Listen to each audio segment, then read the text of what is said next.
Happy independence day. दोस्तों, भारत आज़ादी का 75वां स्वतंत्रता अमृत महोत्सव मना रहा है। आज भारत के हर घर में तिरंगा है। भारत के सम्मान में हर सिर झुका हुआ है। भारत बदल रहा है। आज का जो हम भारत देखते हैं, क्या हमारा भारत ऐसा ही था? जी नहीं। आज जैसा भारत है और कल जैसा भारत था, उसमें बहुत बड़ा फर्क है। आइए हम चलते हैं भारत के अतीत में, भारत को समझते हैं। भारत का इतिहास का पहला पन्ना तब लिखा गया था जब मनुष्य ने दिन को समय और तारीखों में बांटना नहीं सीखा था। भारत का इतिहास इतना पुराना है कि उसके पास अपने इतिहास को सिद्ध करने के लिए साक्ष्य तक मौजूद नहीं है। भारत ऋषि मुनियों का धरती है। भारत को वेद के ऋचाओं ने जन्मा है। भारत की इसी धरती पर 3400 वर्ष पुराना सिंधु घाटी सभ्यता का साक्ष्य मिलता है।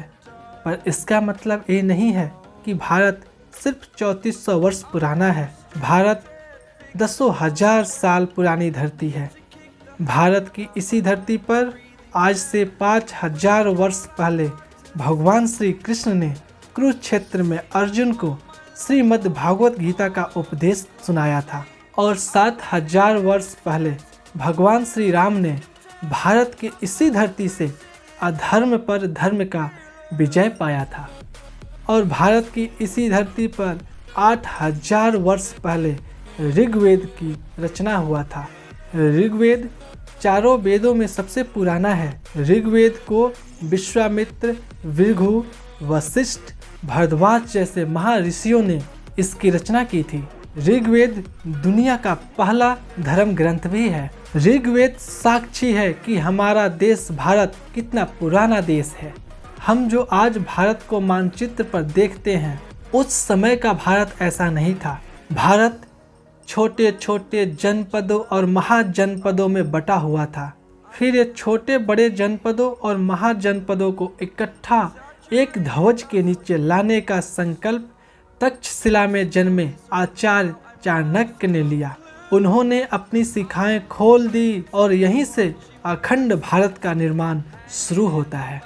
अखंड भारत का सीमा हिंदकुश से लेकर अरुणाचल तक, कश्मीर से कन्याकुमारी तक और वहीं पूर्व में अरुणाचल से इंडोनेशिया तक और पश्चिम में हिंदकुश से लेकर अरब की खाड़ी तक फैला हुआ था।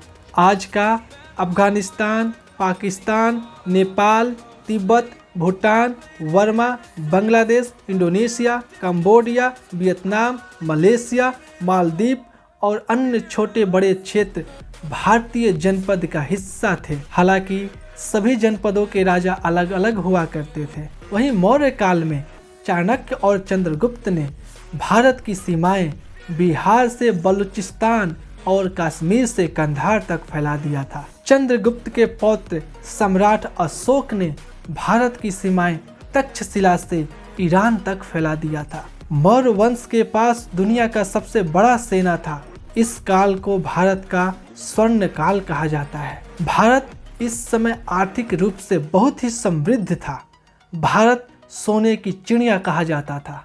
एक ओर भारत के सीमा का विस्तार हो रहा था, तो दूसरी तरफ भगवान बुद्ध और महावीर जैसे ईश्वरीय शक्ति बिहार के उसी धरती से अध्यात्म का प्रकाश प्रज्वलित कर रहे थे।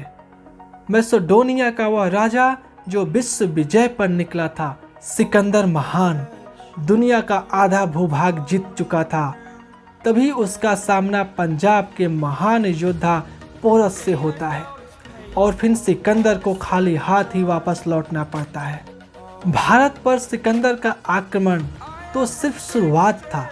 सिकंदर के बाद अरब, मोहम्मद, तुर्क, तैमूर और मंगोल भी इस सोने की चिड़िया को उसके मंदिरों से न जाने कितने टन सोने चोरी करके ले गए।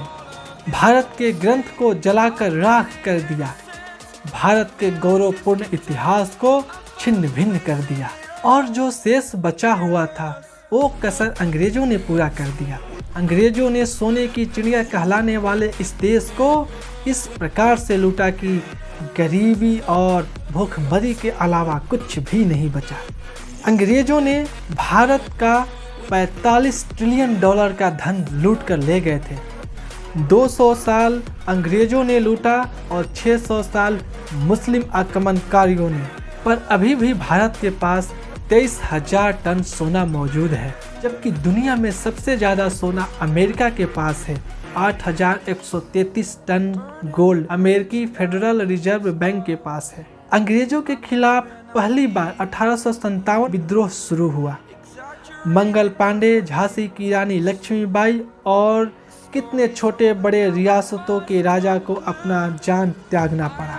अंग्रेज उस समय विद्रोह को दबाने में कामयाब हो पाए थे, पर उनके खिलाफ विद्रोह कभी रुका नहीं, वो कंटिन्यू चलता रहा। लाला लाजपत राय के मृत्यु से फिर से एक बार क्रांतिकारियों में गुस्सा था। चंद्रशेखर आजाद 26 फरवरी 1931 को अंग्रेज के खिलाफ लड़ते लड़ते अपने प्राण त्याग दिए। अंग्रेज उन्हें जिंदा पकड़ना चाहते थे, पर चंद्रशेखर आजाद ने लास्ट गोली अपने आप को ही मार लिया था। 23 मार्च 1931 भारत के इतिहास का वो काला दिन है जिसे इतिहास कभी भूल नहीं पाएगा। भगत सिंह, राजगुरु सुखदेव को एक ही दिन फांसी के सूली पर चढ़ा दिया गया। भारत में क्रांति और तेजी से फैल रहा था। इसी बीच सेकेंड वर्ल्ड वार स्टार्ट हो गया। सितंबर 1939 से 2 सितंबर 1945 तक द्वितीय विश्व युद्ध चला। सेकेंड वर्ल्ड वार में अंग्रेज तबाह हो चुके थे। जर्मनी ने ग्रेट ब्रिटेन को पूरी तरह से शक्तिहीन बना दिया था और भारत में नेताजी सुभाष चंद्र बोस आज़ाद हिंद फौज का गठन कर चुके थे। आज़ाद हिंद फौज जापानीज फौज के साथ मिलकर भारत की आज़ादी के लिए मुहिम छेड़ रखे थे और इधर गांधी जी के आंदोलन भी बहुत ही खौफनाक रूप धारण कर चुका था। द्वितीय विश्व युद्ध के बाद अंग्रेज अब इस हालत में नहीं बचे थे कि विद्रोह झेल पाए। बहुत ही मुश्किल और बलिदान के बाद अंग्रेज देश छोड़ कर जाने के लिए तैयार हुए। फाइनली 15 अगस्त 1947 को हम आज़ाद हो गए, पर सिर्फ अंग्रेजों से आज़ादी मिली थी। उस टाइम भारत के कुछ हिस्सों पे पुर्तगालियों और फ्रांसीसियों का कब्जा था। 1961 में फाइनली गोवा को छोड़कर पुर्तगाली गए थे।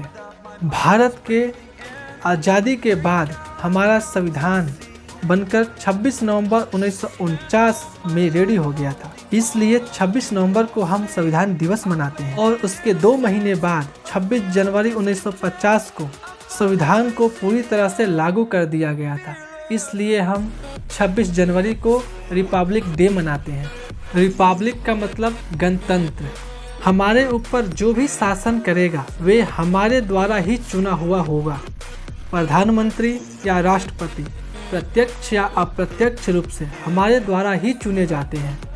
हमारा देश पूरी तरह से 26 जनवरी 1950 को संविधान के अधीन हो चुका था और हम अब स्वतंत्र हो चुके थे। अपने संविधान के हिसाब से हम अपना देश संचालित कर सकते थे। भारत को आज़ादी मिले 75 साल हो चुके हैं।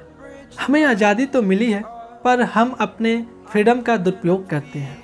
हम रेल, बस, रोड पर अपने ही लोगों को मारकर अपना ही देश का नुकसान कर देते हैं। हमें किसी गवर्नमेंट से दिक्कत हो सकती है, पर संपत्ति से दिक्कत नहीं होनी चाहिए, क्योंकि जब हम टैक्स देते हैं तभी गवर्नमेंट के पास पैसे आते हैं और उसी पैसे से देश संचालित होता है। अगर हम अपने ही पैसे का नुकसान करते रहें तो देश को बर्बाद होने में ज़्यादा टाइम नहीं लगेगा। हमें फ्रीडम की सही मतलब समझने की ज़रूरत है। भारत आज पॉपुलेशन वाइज वर्ल्ड का सेकंड लार्जेस्ट कंट्री है और 7वां सबसे बड़ा देश है। भारत के पास विश्व का 4थी सबसे बड़ी सेना है। भारत का जीडीपी $2.9 ट्रिलियन है, जो कि विश्व का 5वां सबसे बड़ी अर्थव्यवस्था है। भारत अपना जीडीपी का 2.5% डिफेंस पर मेक इन इंडिया के तहत खर्च करता है। भारत में रहने वाले हम सब भारतीय हैं। हमें जाति, धर्म, ऊंच नीच, दक्षिण भारतीय, उत्तर भारतीय, ये सारे भेदभाव छोड़कर हमें आगे बढ़ना चाहिए। हमें ऐसी मानसिकता से भी आज़ादी चाहिए। हम सब मिलकर भारत को एक भारत श्रेष्ठ भारत बनाएंगे। उम्मीद है आपको ये वीडियो अच्छा लगा होगा। भारत की कहानी इतनी बड़ी है कि 6-7 मिनट की वीडियो में कह पाना बहुत ही मुश्किल है। इसकी व्याख्या के लिए तो एक जन्म भी कम पड़ जाए। फिर भी जितना हो सका था उतना मैंने इस वीडियो में कवर करने की कोशिश किया है। जय हिंद दोस्तों, वंदे मातरम।